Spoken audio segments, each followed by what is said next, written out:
Jerry. Mayor, let me know if it sounds good. Testing 1 2 3. Testing 1 2 3. Sounds okay. Sally, good?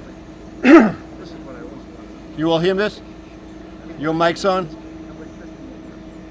Okay. Ready? Good afternoon, and thank you for coming out today. This is my first press conference, so if I get the form and substance wrong, please forgive me. Did you ever say you were going to do something, and then right before it, you feel like, what made me think I could do that? That's kind of the way I am right now. Let me begin by telling you the story of what happened in the village of Mamaroneck on September 2nd. On September the 2nd, the village of Mamaroneck experienced its worst and most severe flooding in our history. We had hundreds of families displaced. We did hundreds of water rescues in this community. Our emergency services, the men and women of our emergency services, worked tirelessly. We brought in folks from all over the county. I want to point out that our fire department is an all-volunteer fire department, many of whom were experiencing floods in their own home, but came out to help their fellow residents. You can't buy that kind of devotion. That's born out of love and duty. And I want to thank them, and I want to thank all of our emergency service, from the police department to the ambulance service.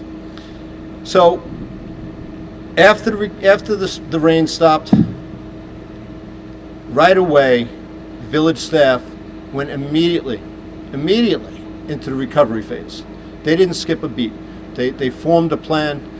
We were very lucky to have volunteers in the village who have vast emergency service experience, one being the former New York State Department of Homeland Security head, Mr. Michael Copey, who was a former Village of Mamaroneck fire chief.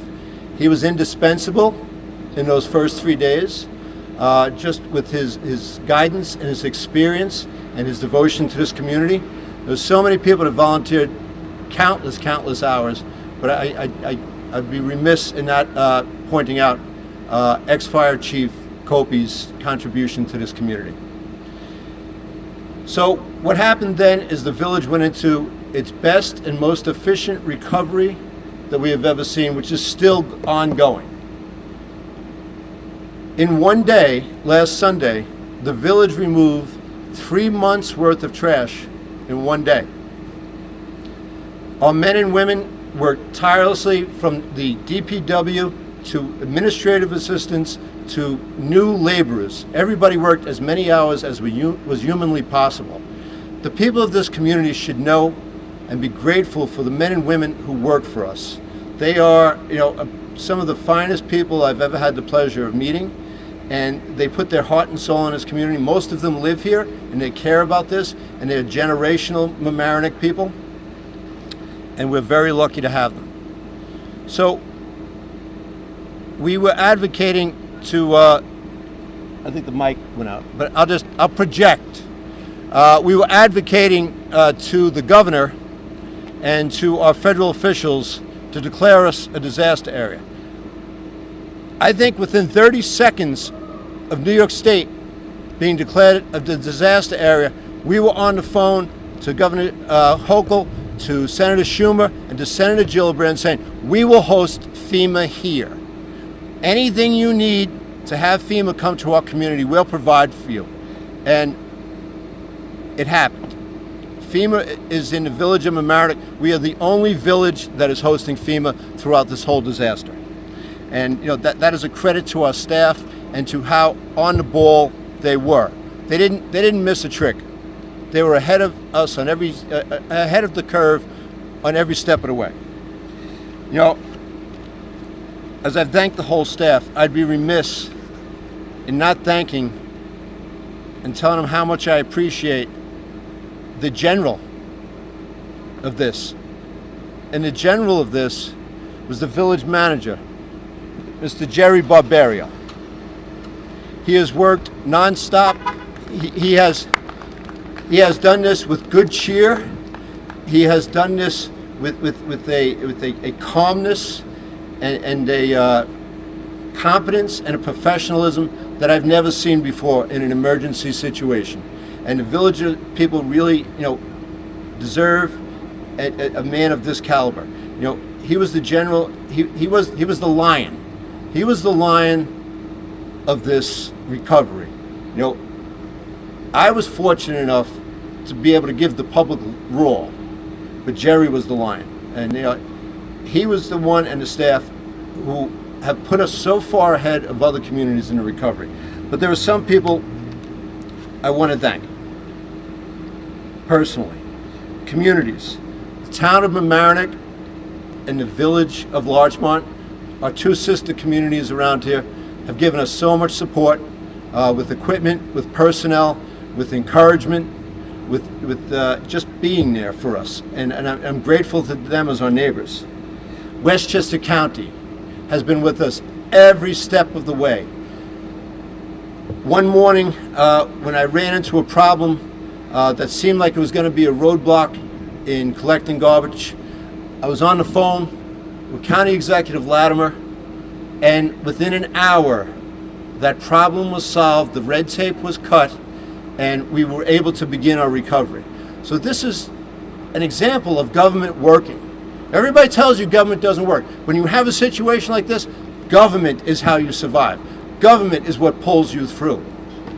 And I want to thank George personally. He's a longtime friend, but I know he would do this for any community, but he's represented us a long time, and he knows us, and he's here for us.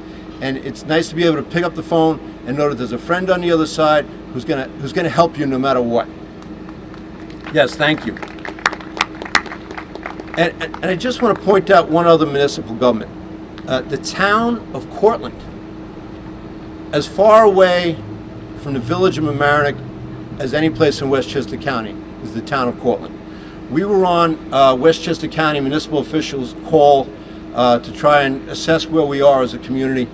And Linda Puglisi, who is the supervisor of the town of Cortland, in a unselfish municipal gesture said, hey, you know what? We haven't had that much damage up here. We're all right. Do any of you communities, Rye, or Portchester, or Mamaroneck, need a hand? And I was on the phone in a split second, and I said, Linda, I'll take everything you can give us. And she gave us her whole DPW for days, staff, equipment.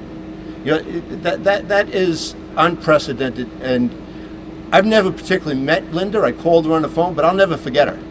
And as people in this community, if Cortland ever calls, we got to answer, because they were there for us. When the chips are down, it's who's there for you then, right? And they were there for us. I also want to give a shout out to the Community Coalition. The Community Coalition is a group of not-for-profits who have done great work in this community. The CRC, the Largemont Mamaroneck Hunger Task Force. I don't want to go through them all because I'll forget, but they have jumped into action. They have helped our residents in ways that the municipality can't, with food, with clothing, with advice, with care and kindness and love. Stuff that the intangibles that help people rebuild their lives. And from the bottom of my heart, I thank them all. This tragedy has been treated humanely. Our people have been treated with respect and dignity. And we're going to keep doing that until the last teddy bear is picked up in this community. The people of Mamaroneck, I just want to point out also, STEM, science, technology, mathematics, I forget what the environment, mathematics, they have been instrumental in organizing the FEMA recovery center that you see behind you. They have, made it less chaotic, more fair, more equitable, and less stressful for our residents. And I can't thank them enough. Meg Kalfer, Manny Rawlings have been here since the day we opened, figuring out what needs to be done, coming up with a plan, and then implementing it. And we could not have paid somebody to do that. They did it on their own, and they've made this so much easier process for our community. So the people of the village of Mamaroneck have done what they always do in these situations. They've looked out for one another. They've responded with care and love, and they've shown an amazing amount of resilience. And they've shown that resilience through these floods for at least the 30 years I've lived here, and for generations and generations and generations before that. But resilience is not a plan for flood mitigation. It should not be what we depend upon. They deserve better for that. They have suffered for generations under the specter of having their whole lives upturned at the moment's notice and having nothing they could do about it. They have this trepidation every time there's a little bit of rain. Is it going to overflow? Should I move my stuff upstairs? Should I move my cars? Should I get my kids out of here? It's not fair. It's not right. And they had an opportunity to fix it under the last administration. And I don't like to name names, but President Trump's administration pulled the rug out from under us when we were almost in the goal line. So what we have to do now, the plan is still there. We have to keep advocating for that plan. We had our elected officials at the Senate level and at the state level all here 2 days after the flood, pledging that they were going to do this. I know my friend George Latimer is behind us 100%. And I know, Catherine Parker, our county legislator, is behind us 100%. But things don't get done unless people make noise. And we have to make noise as a community. We've been patient, complacent, and quiet too long. And if nothing else happens from now until the time I leave office, I'm going to advocate for this every chance I get, every opportunity I get, because the people of this community deserved it. They deserved it 30 years ago. They need it now. For this to be a viable community, for it to keep going, we have to do this. We all know climate change is getting worse. We all know that these storms are coming with greater frequency and greater intensity. So we have to do this to save these people who deserve it. I have no problem with the federal government helping New Orleans. I have no problem with the federal government doing FEMA projects in any place where people, need it. But we need it. We deserve it. We almost had it. So please, there'll be ways to advocate for this in the future. If you're a resident of the village of Mamaroneck, we need you to advocate, even if your basement is dry and if you've never gotten floods, because we as a community look out for each other. And right now, I'm going to pass it along to our very able, very capable, and very appreciated village manager, Mr. Jerry Barbario, and he's going to get into the nuts and bolts of this. And then my friend George Latimer will speak, and then we'll throw it open to questions if anybody has questions. I think that's usually the format, but if I miss something, please let me know. Mr. Jerry Barbario. Good afternoon, everyone. I am Jerry Barbario. I'm the village manager of the village of Mamaroneck. I'm very proud to say that. I'm also the emergency manager and the operations manager, and for the last 8 days, it's been 100% focus on operations in this village under a state of emergency that I issued last week. I want to thank Mayor Murphy for his leadership, to us, the staff, and to the community. He's been there every step of the way. Deputy Mayor Winstrup and our trustees, thank you very much for supporting us all the time. To County Executive Latimer, to his county commissioners and his team, especially the team at the Office of Emergency Management, they've been fantastic. I mean, unbelievable. And what great people to work with, and what capable people to work with. I just want to give you some information about the response and also the recovery. We had that evening, over 100 water rescues. And what we're finding out over these days is that we've had additional rescues from regular, normal people who live in the community that were actually going from house to house, rescuing their friends and their neighbors. And it makes me shake how wonderful and how fantastic that is that we haven't had a death from this event. Mutual aid from various departments in different towns and different counties has been unprecedented. We have full response from our police department, our fire department, EMS, our county emergency operations, as well as our DPW. And as the mayor said, DPWs from other communities have come down and help us. And that is fantastic. It's hard to believe that this event was only 8 days ago. The recovery operation has been phenomenal so far. With the day after the recovery, we opened up our emergency operations center that was activated with the help of county staff, and we want to thank you very much again, because that was a very big operation that we had to put together within a matter of hours. All of our employees, our village employees, have been working 12 hours on and 12 hours off, 7 days a week. The Red Cross shelter was set up that evening at Mamaroneck High School. After we set it up, a couple hours later, they lost power, they started to get flooded, and still, they went through all of that and that adversity and kept going all the way until yesterday. Something that I didn't know is something called a storm emergency fire unit, what they call a SIFU. At a certain point, 2 days after the recovery, we had 13 of them in the village. They basically pump out basements. And in a matter of 2 days, we pumped out 165 basements and first floor apartments. The Fire Mutual Aid has been here since the beginning and was just called off yesterday. And now it's back to the operations of our all-volunteer staff, all-volunteer fire department, which are phenomenal community people. All of them are. Shortly after the event, we contacted FEMA. Within a day, within 24 hours, they were here doing assessments on village property and individual assessments for homes and properties. And while we have FEMA in the backdrop, I want to compliment them.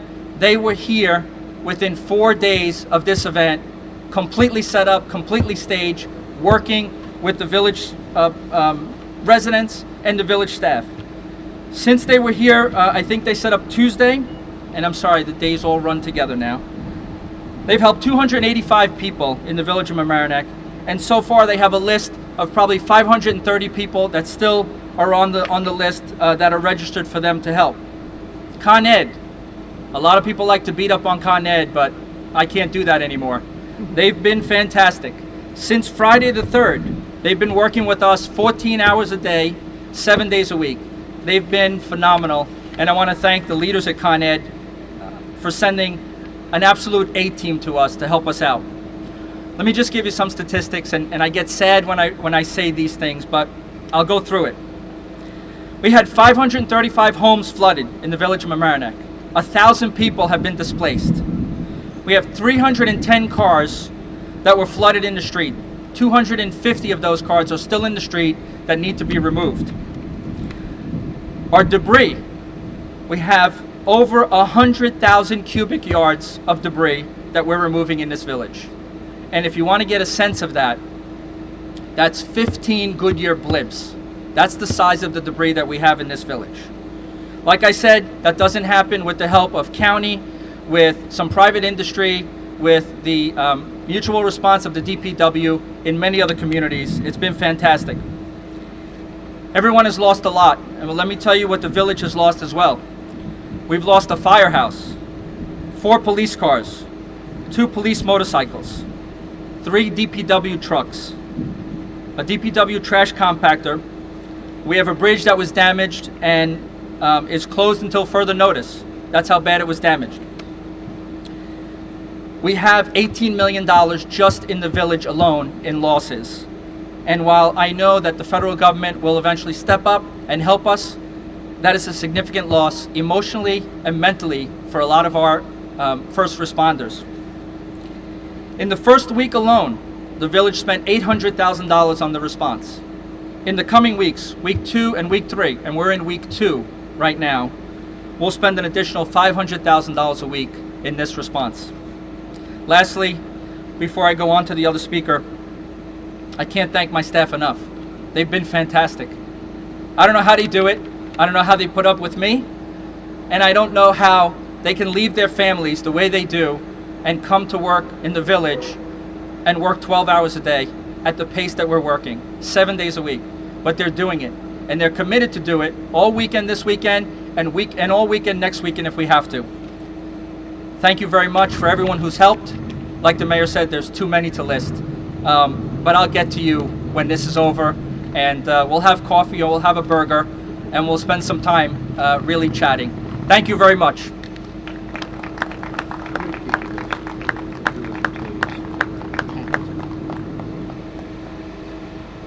Thank you, Jerry. If next to leader in the dictionary, there should be a picture of Jerry Barbario, and also next to good civil servant. People kick around civil servants, but man, what I've seen in the past 8 or 9 days, I'll never do that as long as I live.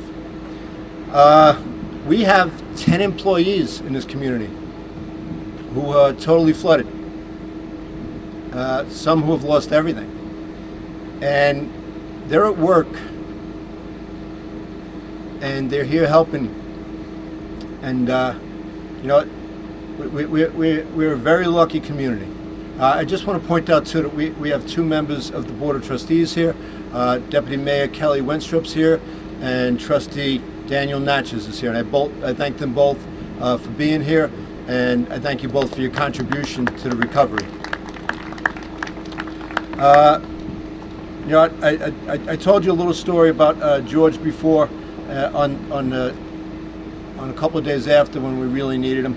But you know, for me personally, George has always been also that guy that when you know things are going wrong and you need to commiserate and you just need to have a laugh and share a story with each other.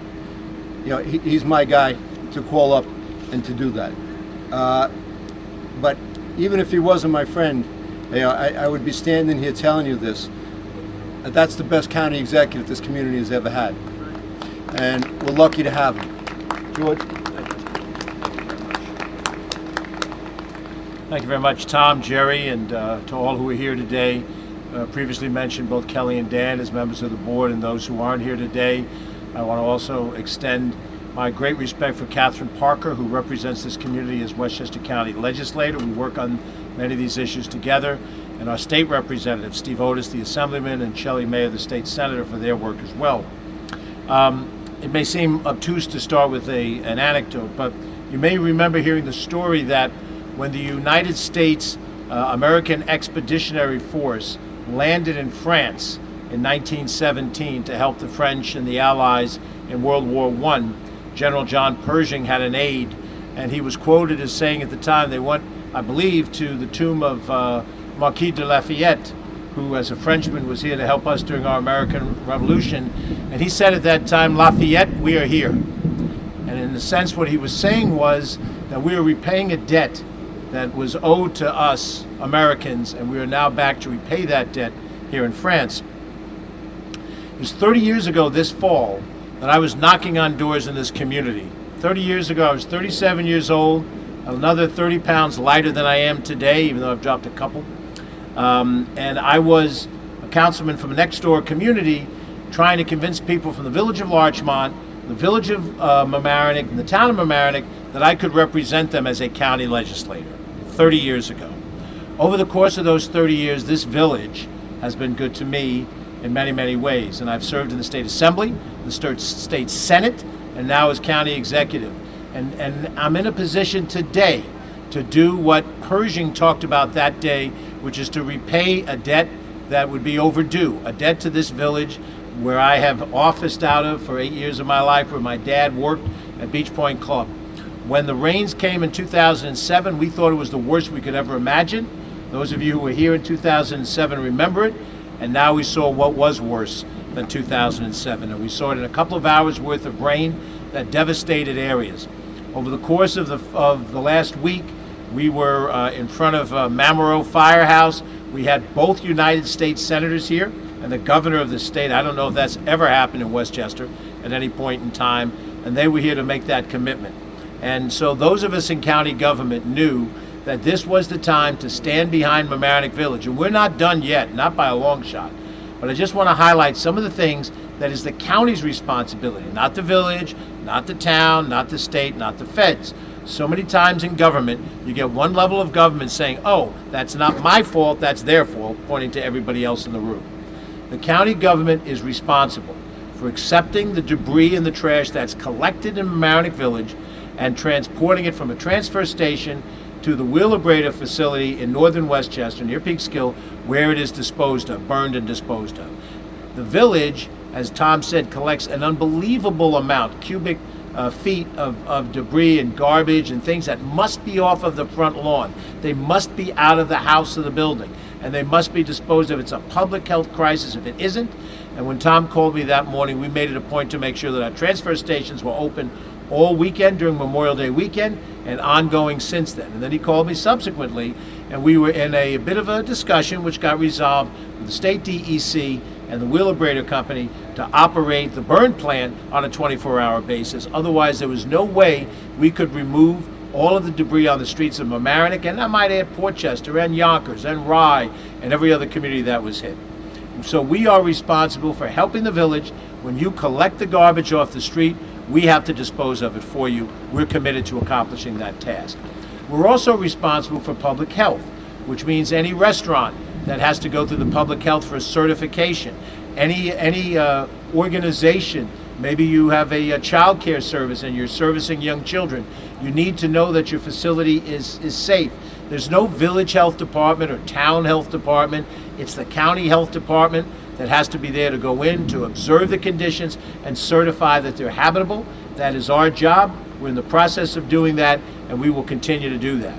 It is also our job through the Department of Social Service to find temporary housing above and beyond the immediacy of having a cot in a gymnasium, which the village sets up to serve the absolute immediate need. But in the more longer-term temporary housing, we're working right now to try to have contracts with some local hotels or motels so that we have a place for those people that are completely displaced. And I saw houses on Howard Avenue and Lester Avenue that cannot be habitated in. It's just what it is. Those houses are probably going to have to come down. And in the meantime, what happens to those people? Where do they survive? Where do they go for a place to rest their head and their children's head? The children can go to school and they can continue to go to work. That is the county's responsibility. Not the village, not the town, not the feds, not the state. We also have the responsibility to help in providing food for those people that need food. If you've lost your ability to cook in your house and that stove that was in your kitchen is now on the curb to be disposed of, and you don't know if you've got the money to do that in the interim period of time, through Feeding Westchester, through the Larchmont Mamaroneck Hunger Task Force. I was there on Tuesday watching the folks that were coming, talking to them and so forth. We're putting additional county money into the buying of food necessary so that food can be distributed, because the number of people that need food have jumped up dramatically. Those things and more. I just heard when I got here today, Dan connected me to Gerandi and the Community Resource Center needs some assistance from the county on Community Development Block Grant Authority. If we have the authority, we will grant it, and to help get through that problem that they face. And there are going to be more issues like that coming forward. But the bottom line is very simply this. It is moments like this when all of the rhetoric about what government is and could be and everything somebody says in a campaign, Lord knows I've run enough campaigns and I've said things, I meant them, but at the same time, now is the moment of proof. Now is the moment when you ask your county government to do what it's responsible to do. There are things that the state has to do. There are things that the federal government has to do. And we need the federal government to do those things and the state to do those things. But you have my commitment for the 30 years that this village has stood behind me, that this county government will stand behind this village. That project, project to repair all of these things, the flooding that goes back to the Army Corps of Engineers, that's an $82 million project. And in that $82 million, 10 of it has to be provided by the County of Westchester, and we have committed that we will provide our $10 million and we'll put it in the budget, and it will be there so that that project can be done, and obviously the state and the Fed has to do the same. We will be there with you every step of the way. Thank you, George. And I just want to piggyback on what George says. The village is also committed to fund its portion of the Army Corps of Engineers plan. So we're just waiting on the federal government. And just one last shout out to the Largemont Mamaroneck Hunger Task Force, not only through the storms and the tempest-tossed and the terrible year and a half that we've experienced in this community with COVID and with shutdowns and with so many people out of work and sick and hungry. They have fed this community. No child in Mamaroneck has gone to bed hungry because of them. You know, I made that a goal when COVID started, that none of our kids would ever be hungry, and to the best of my knowledge, that has happened. Nobody has been hungry, and that's because of the Largemont Mamaroneck Hunger Task Force working in tandem with the Village of Mamaroneck in Columbus Park, in a spot where the community that needs the help can access the help. And that spot will stay open until that need is no longer acute. I promise you that. You know, so I guess this is the portion of the program where we throw it open to questions. I have Deborah. So how many FEMA people are actually here helping? How many people from FEMA are actually here? Jerry, do you know that? About a dozen. About 12. The question was for those, how many FEMA people are currently in the village, and we're thinking about a dozen. And are they helping on intake, and how many people are being able to contact today? What's going on there is a process. The process that I talked about that was instrumented by STEM. People come in and they go through a preliminary scan, and then they go to the Red Cross and see what they're eligible for there. Then they go to the New York State Financial and see what they're eligible for there. Then they go to FEMA and see what the federal government they can access. And this is just the preliminary part. What people are getting now is that if the Red Cross is giving a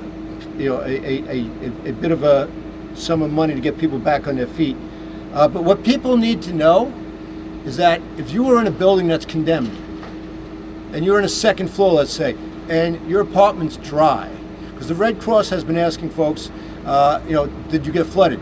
And people are mistakenly saying no, because their immediate apartment, but the building is condemned and they can't go into the building. And the stipend is to try and get you back on the feet in another place. So if you go to the Red Cross and you are out of your home, make sure they know that you're out of your home. Especially because we have a lot of people that are bilingual, that are kind of struggling with the process. So I just want to get that message out there. If the CRC, who's here today, could help get that message out there, that would be greatly appreciated. Thank you, Deborah. Well, my follow-up question is, I was just talking to a lady who lives on the second floor of the building, still without power, so we don't know what the electrical system that might be a mess, and the power can't be turned on, but she's in limbo with her two sons. On 5 days now, 8 days without power. What is being done in a situation like that? I mean, what is Yes. it? Jerry will help with this. So if you call 825-8793, that's the direct line that we set up for Con Ed, okay? The village has set up a certification letter process for electricians to go to a home, make sure that the electrical service is safe. If it's not safe, it needs to be repaired. And then at that point, Con Ed gets involved and within a couple of hours turns on the electricity. So what you need to do is, if you want to go now to 123 Mamaroneck Avenue or tomorrow, someone will be there to help you. I can get on the phone and follow you through the process and get you followed through the process, okay? And I just want to point out that is a streamlined process from the usual process, and an ex-fire chief reminded us of that process from the 2007 flood. So I just want to thank ex-fire chief Barry Castorella for giving us that information right when it was really needed. Anybody else? No? All right. Thank you all for coming out.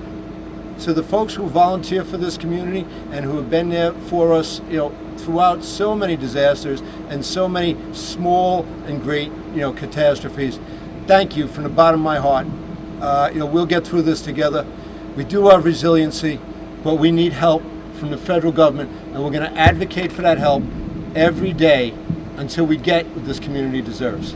Thank you, everybody, and have a good weekend. Good job. Jerry, good job. Let me know whatever's next on the list. We will. Got it.